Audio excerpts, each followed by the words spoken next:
some people in the group to hear you have sent up some questions, and I'd like to ask you some of the questions that were, many of which touch on themes that we have talked about. We talked about death. Do you believe, I know you don't like the word… I do, I will die. That there is an afterlife? Oh, okay. I thought you were going to ask me whether I will die or not. I will.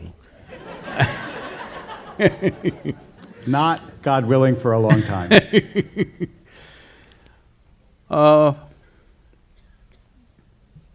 See, the question is there a life after death? I think some things you know best only by experience.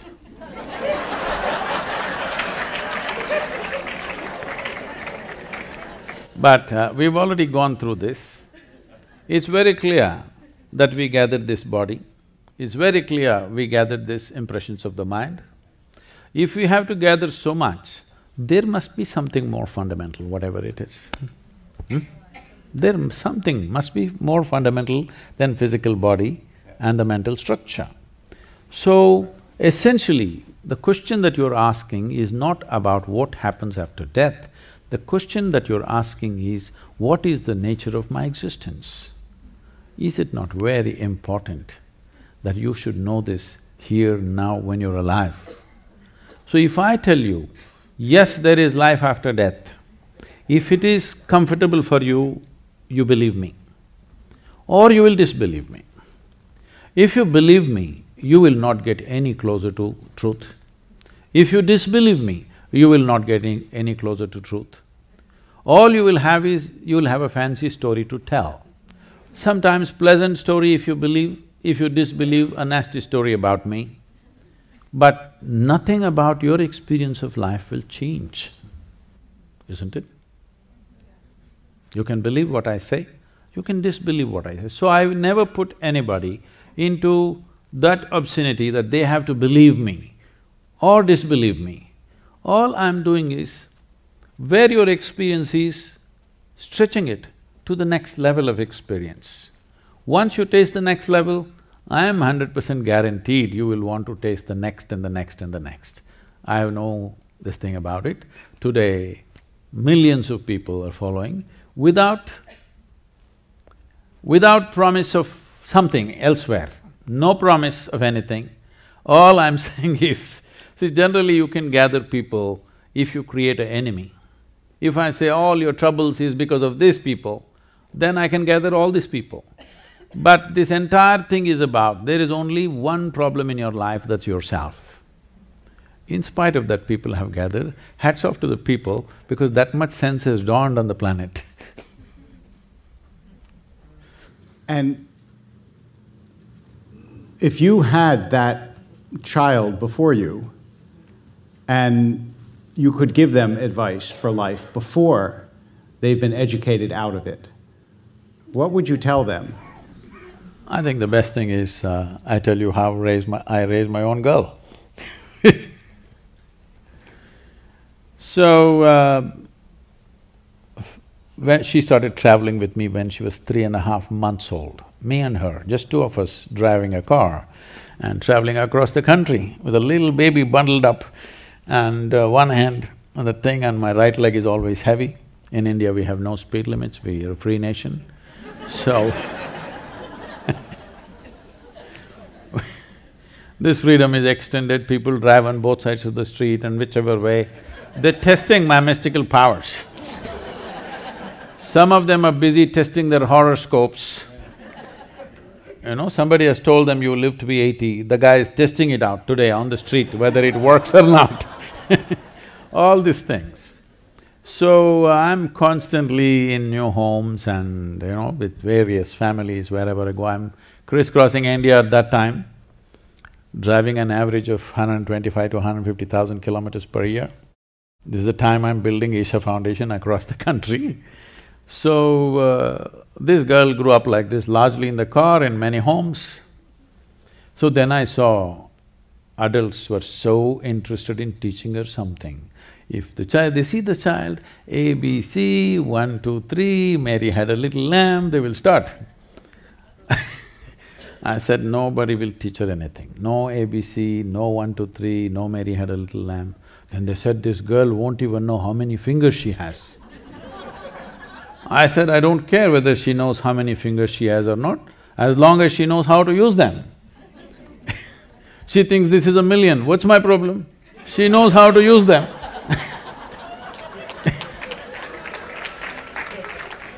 And I don't care whether Mary had a lamb or not. So I made this rule, nobody teach her anything. So, this girl, see, this is the beautiful thing about children, when you don't teach them anything, they're just wanting to drink life. By the time she's 18 months old, she speaks 3 languages fluently, because nobody's teaching her anything, no ABC, no nothing. And by the time she's 4.5 years of age, I've actually checked this, she remembers over 800 names of people, adults, and she thinks they're all her friends. She just sits down and making phone calls after phone calls to all of them and having long conversations with them. Because she doesn't know that she's a child and they're adult, she thinks they're all her friends. So she grew up like this. I wouldn't have sent her to school, but my schedules went crazy. So I put her to a school where there's very little of schooling. So she's around 12, 13 years of age. Something happened in the school that was disturbing for her. She came home and she was a bit disturbed. She came up to me and said, "You're teaching everybody so many things, you're not telling me anything." I said, "Well, I'm not known to do things unsolicited. Now that you've come, let us see, sit down here." And I said, "This is all, it's very simple. Don't look up to anybody." She looked at me like this, saying, "What about you?" kind of thing. I said, "Especially me. If you look up to me, you'll miss the whole point. All you will do is maybe make a photograph of me and nail me to the wall. You have to see me as I am. If you see me as I am, there is much for you. If you look up to me, you'll miss the whole point. And don't look down on anybody. Don't look up to anybody, don't look down on anybody, this is all. Then you will see life just the way it is. If you see life just the way it is, you will navigate your way absolutely effortlessly." At the age of 15, I took her out of school and she went into classical dance. Now she's a well-known dancer in India, very no education. That's a time when, all her friends in school, somebody is going to Harvard, somebody is going to Stanford, all this. She said, "I want to do law in Harvard." I said, "See, just don't go by this. I'll take you around a journey." So I traveled, I took her to Oxford, Cambridge, Harvard, MIT, West Virginia University, Stanford University. I said, "See, this is what you got. Just spend time." And then I took her to this very traditional dance school. And the way the children were, she sat there and she wept. I said, "What?" She said, "I'll join up here." I said, "It's great because there the monthly fee was 162 rupees per month, which is $2 per month." I said, "This is a great choice you made." And you said you didn't learn anything. I had asked you this actually earlier because I really want to understand, and I don't understand, the conception of God that you have, or gods that you have. And we had talked about it before, and I wonder if there's some way that you can explain to us how you think or how you understand God, gods, the divine. Do you have a conception of that, and if so, what is it? So when we say conception, we are referring to concepts. When we say concepts, obviously they're constructed in our minds, whatever our concepts are. Probably you're referring to the 33 million gods and goddesses of India. These 33 million happened when our population was 33 million. Since then, because of Western influence and Western education, we've become little shy of creating gods. We must understand this, in India, in the northern part of India, these terminologies have been lost because of invasions and the kind of beating that northern India has taken over a period of time. But in southern India, still a deity or what you See, the word God doesn't belong to India, we don't have such a word actually. There's no the God word anywhere. We call them Bhagwan. Bhagwan means a blessed being. That's the highest word we kind of have, there is no the God word anywhere. So, these deities are referred to as yantras. The word yantra literally translates into a machine or an instrument. So these are instruments to access different dimensions of life. See, we as human beings, we are who we are today in this world. One thing that's really worked for us is the tools that we created, isn't it? For example, maybe many of you've seen, I think there was an image of that in the video. There is Dhyana Linga, which is called a temple. It's called a yogic temple or a multi-religious temple. When I'm speaking, if I refer to the Dhyana Linga as a tool, some devotees get very hurt. Sadhguru, don't call it a tool, it's more than our life. I say, that's fine. If you think I'm offending you by calling Dhyana Linga a tool, you do one thing, you come to the yoga center, I'll give you plumbing job, 3 days. You do it, I won't give you any tools. Just with your bare hands, you can use your teeth. In 3 days' time, all your nails will be gone, some of your teeth will be gone. Then if I give you a spanner, will you worship it or no? Hello? Yes. It's the tools. It is the tools. Right now, I'm speaking here, it is the instrument called microphone which is really speaking to you. Otherwise, if I spoke here, these 10 people would hear, the people behind would poke them and what did he say, what did he say? They would say whatever the hell they wanted to the person behind. This is how it happened in ancient times. Because only these 10-15 people heard. See, today microphone. Why? Because we can speak. To enhance speech, we got microphone. That is not good enough, we made a telephone. We have vision, so we made a microscope, we made a telescope. Because we can walk, we made a bicycle, we made a car, we made an airplane, we made all kinds of things. If you were made like a tree, rooted to one place, would you have thought of a bicycle, I'm asking? No. Because every instrument or every machine that we have created is only an extension of our existing faculties. We have not created anything absolutely new.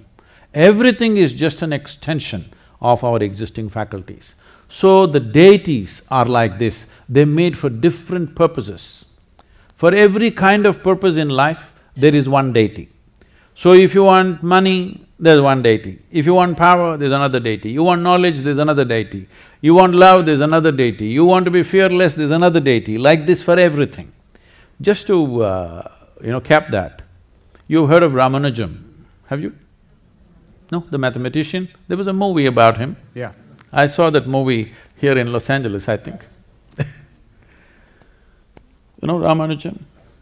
So Ramanujam is late 19th century and early 20th century, 1911 or 1912, he died, I think. He was born… Very young. Yes. He was born in Tamil Nadu, where we are, in the southern state. He started pouring out mathematics. He's a devotee of a particular female deity. And he started pouring out books and books of mathematics, no training of any kind. So some English professor identified this and sent him to England, Oxford, right? I think so. So he just poured out mathematics. To what extent means, in 1910, he wrote mathematics or the mathematical structures for black holes, describing black holes, when there was no concept of black hole in the scientific community.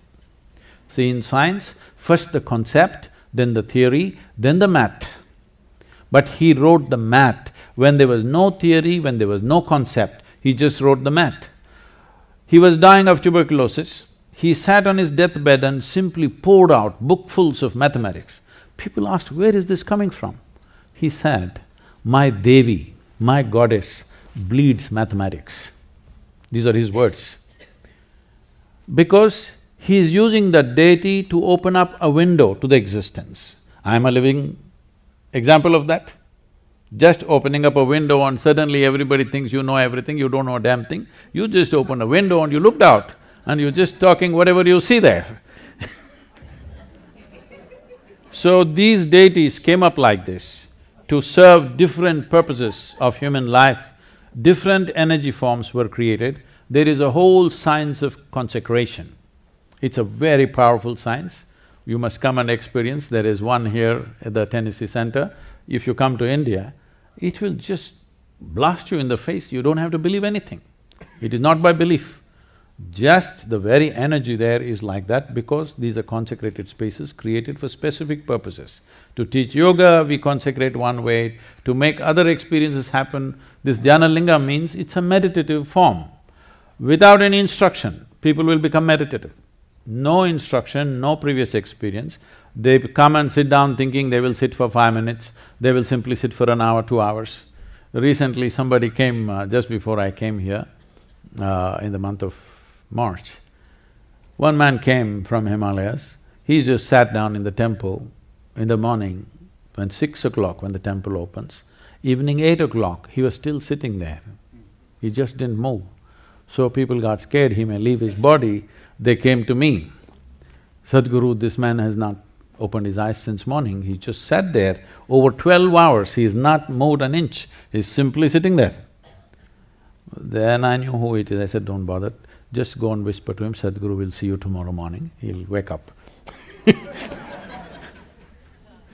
So because the energy itself is meditative, you don't have to know anything, it makes you like that. So this is a science that was explored profoundly and we created forms. You won't believe, there are tribes of thieves. You know, you've heard of the Pindaris and others in India, who are bandit tribes. They have their own gods and goddesses. Before they go on their thievery, they have their gods who will assist them in that. They created that kind of energy for themselves. This is like creating any other instrument. You have a science and technology, you can make wonderful life-saving instruments out of it, or you can make a gun out of it, you can make anything out of it, you could have made anything out of it. So people made various deities for different purposes in their life. But this thing about this is the god never existed in the country or in that culture. This is why this is one culture which constantly taught people that your life is your karma. You've heard of that word, that's become an English word now. Karma means your action. Physical action, mental action, emotional action and energy action, these 4 dimensions of activity you're constantly performing. Over 99% of it is unconscious. See, from the moment you got up today morning till this moment, these 4 dimensions of activity, your physical activity, your mental activity, your emotional and energy activity, how much percentage of it are you performing consciously? Believe me, it's way below 1%. When 99% is unconscious, life will be accidental.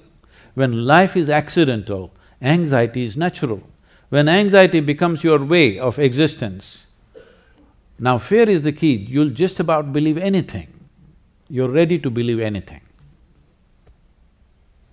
You're just trying to hold on to something that gives you some comfort, some solace, something to make you feel like you're standing safe.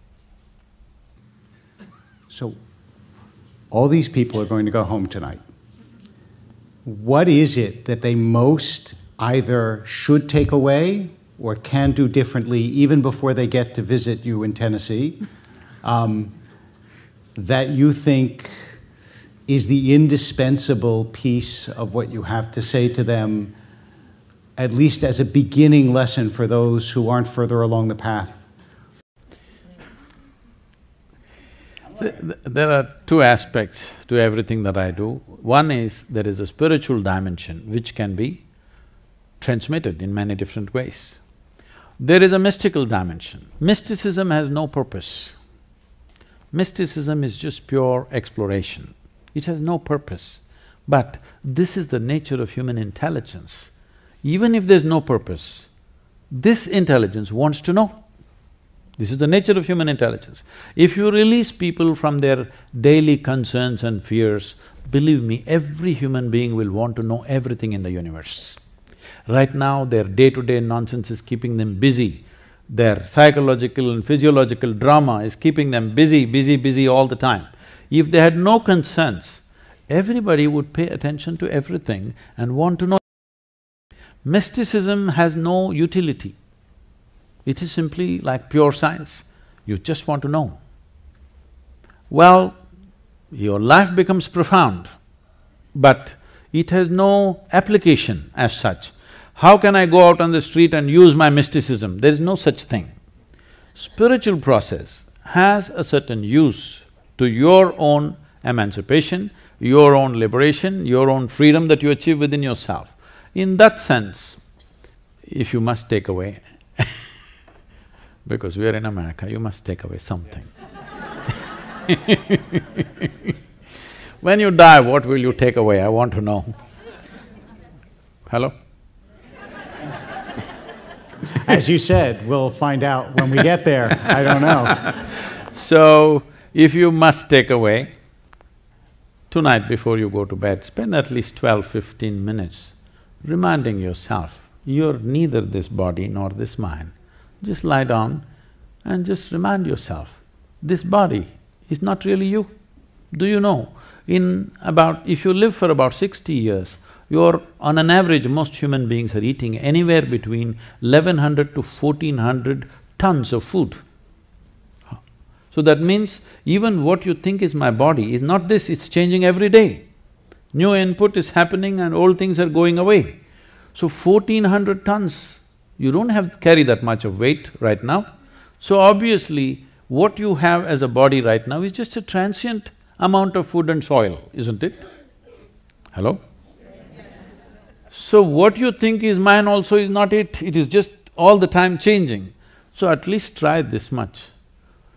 What is my body is not me.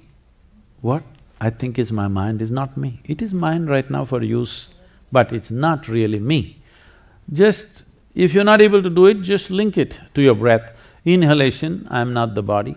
Exhalation, I'm not even the mind. Just lie down for 12 minutes and do it till the last moment, till you fall asleep. This is something you must notice. Most human beings, when I say most, I'm very generous with the percentage, 99%. 99% of the human beings never notice that moment when they're slipping from wakefulness to sleep. They will simply go off like that. If they're alert, they cannot sleep. But there is a way to sleep in an alert manner. If you sleep like that, one thing that'll happen to you is, your sleep quota, if you're sleeping for 8 hours, it'll simply drop to 3 to 4 hours just straight away. In synagogue, I sometimes see people sleeping in an alert manner, actually. It's not… No, that's not uncommon. No. That comes with practice.